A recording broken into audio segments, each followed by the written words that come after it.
Salam Bapak Ibu yang dikasihi Tuhan, saya akan berbagi renungan singkat terkait kitab 2 Timotius pasal 3 ayat 14 sampai 17.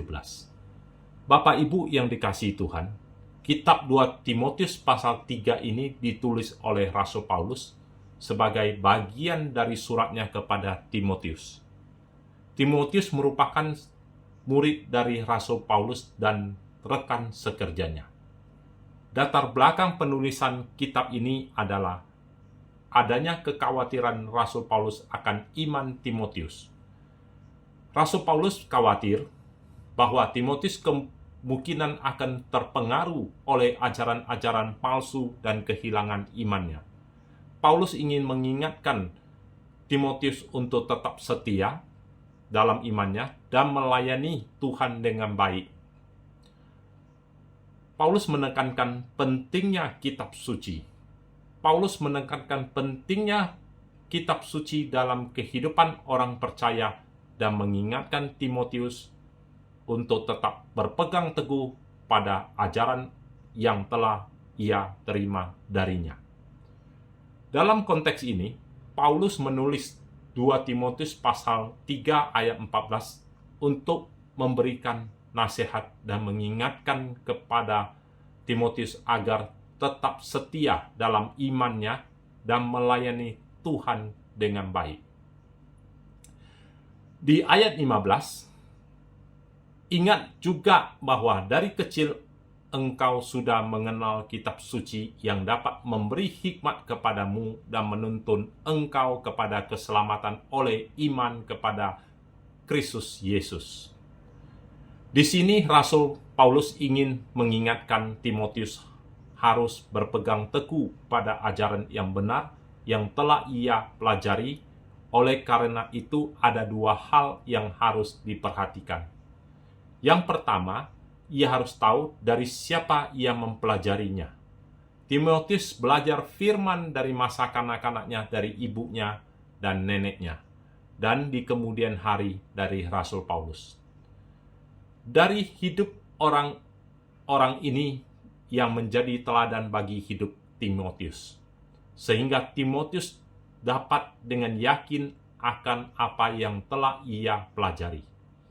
Yang kedua, Timotius telah mengenal kitab suci sejak kecil, yang dapat memberikannya hikmat dan membawa kepada keselamatan melalui iman percaya kepada Kristus Yesus. Hal ini bertolak belakang dengan guru-guru palsu yang pikirannya yang telah dirusak oleh kuasa kegelapan, sehingga hidupnya menipu orang lain dan tertipu sendiri. Hanya dengan mengenal kitab suci secara mendalam, orang percaya dapat terhindar dari tipu daya, penampilan luar, dan berbagai pengajaran palsu. Melepaskan diri dari hal-hal yang sia-sia dan menjadi alat yang berharga bagi Tuhan. Teks asli merujuk pada kitab suci sebagai karya ilahi. Istilah yang umum digunakan oleh orang Yahudi untuk menyebutkan perjanjian lama. Tujuan perjanjian lama adalah untuk menunjukkan kepada pribadi Kristus Yesus, membawa orang kepadanya untuk keselamatan melalui iman percaya kepada Kristus Yesus. Anak-anak Yahudi mulai mempelajari kitab suci sejak usia 5 tahun. Timotius juga menerima pengajaran kitab suci dari neneknya Lois dan ibunya Enike, sesuai dengan adat Yahudi. Semua kitab suci yang diilhamkan oleh Allah secara harfiah berarti semua kitab suci dihembuskan oleh Allah. Kitab suci tidak berasal dari pemikiran manusia, melainkan Allah menghembuskan firman-Nya kepada penulis melalui Roh Kudus, melalui gaya penulisan yang berbeda-beda dari para penulis. Ayat 16, segala tulisan yang diilhamkan Allah memang bermanfaat untuk mengajar, untuk menyatakan kesalahan, untuk memperbaiki kelakuan, dan untuk mendidik orang dalam kebenaran. Saya ingin berbagi kesaksian. Ada seorang hamba Tuhan di negara Singapura yang dipakai Tuhan dengan luar biasa. Hamba Tuhan ini semasa kecil, ia berasal dari keluarga yang belum percaya Tuhan. Ia tinggal bersama neneknya dan ayahnya. Sedangkan ibunya pada masa dia kecil sudah pergi meninggalkan dia. Ayahnya adalah seorang pencandu narkoba. Singkat cerita, ketika ia bertumbuh remaja, ia jatuh ke dalam sebuah pergaulan yang buruk. Ia menjadi pecandu narkoba dan berulang kali ditangkap oleh penegak hukum dan dimasukkan ke dalam penjara. Setiap ia masuk penjara, ia selalu berjanji kepada neneknya, "Ini kali terakhir saya di penjara. Setelah keluar dari sini, saya akan berubah dan bertobat." Karena orang ini sangat mengasihi neneknya. Dia berupaya dengan kekuatannya untuk terus bertobat, untuk terus merubah, melepaskan segala candu narkoba ini. Namun, tidak dapat ia lakukan dengan kekuatannya. Ia selalu menangis, meneteskan air mata, melihat keberadaan hidupnya yang selalu melukai hati neneknya. Singkat cerita, pada kejadian ia terakhir kali di penjara, ia dihukum cambuk rotan oleh penegak hukum di negara tersebut. Di negara tersebut biasanya melakukan hukuman cambuk rotan kepada para pelanggar hukum atau para pelaku pelanggar tindak pidana. Setiap cambukan rotan itu akan terasa sangat sakit dan pedih. Setelah ia dicambuk, ia dikembalikan ke dalam selnya. Ia merasakan kesakitan pada waktu itu. Saat itu datanglah seorang petugas lapas, petugas penjara. Ia memberikan sebuah buku kepada hamba Tuhan ini. Singkat cerita, ia membuka buku itu dan membaca. Buku itu adalah firman Tuhan. Dan ia menemukan tulisan Kitab Wahyu pasal 3 ayat 19 yang berkata demikian, "Barang siapa kukasihi, ia akan kutegur dan kuhajar. Sebab itu relakanlah hatimu dan bertobatlah." Setelah ia membaca ayat ini, ia dijamah Tuhan. Hatinya hancur lebur. Ia menangis di sepanjang malam dan hidupnya dijamah Tuhan dengan luar biasa. Singkat cerita, hidupnya dipulihkan Tuhan pada waktu itu, dan ketika ia selesai menjalani hukumannya di penjara, ia keluar penjara lalu mencari gereja dan menyerahkan hidupnya kepada Tuhan dan dibaptis.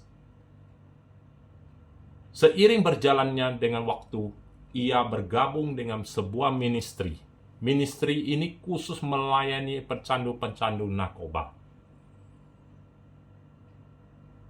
Dan hamba Tuhan ini dipakai Tuhan dengan luar biasa untuk menjadi berkat bagi saudara-saudaranya yang menjadi pecandu narkoba seperti masa lalunya. Sampai-sampai pemerintah setempat, pemerintah negara tersebut memberikan fasilitas khusus kepada dia.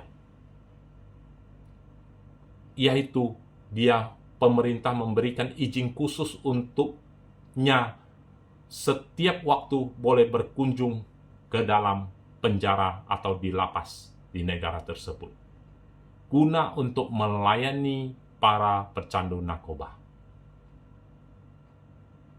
Dia menjadi berkat dari masa lalu yang suram menjadi cerah ketika hidupnya diubahkan Tuhan. Dari sini dapat kita simpulkan,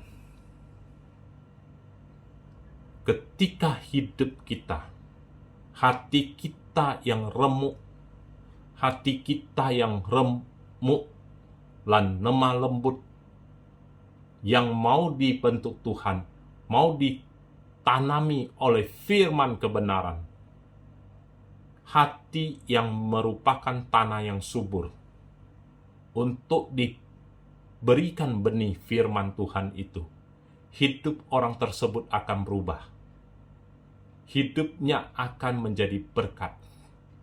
Seperti firman berkata, dari 30 kali, 60 kali, bahkan 100 kali bertumbuh di dalam hidup orang tersebut.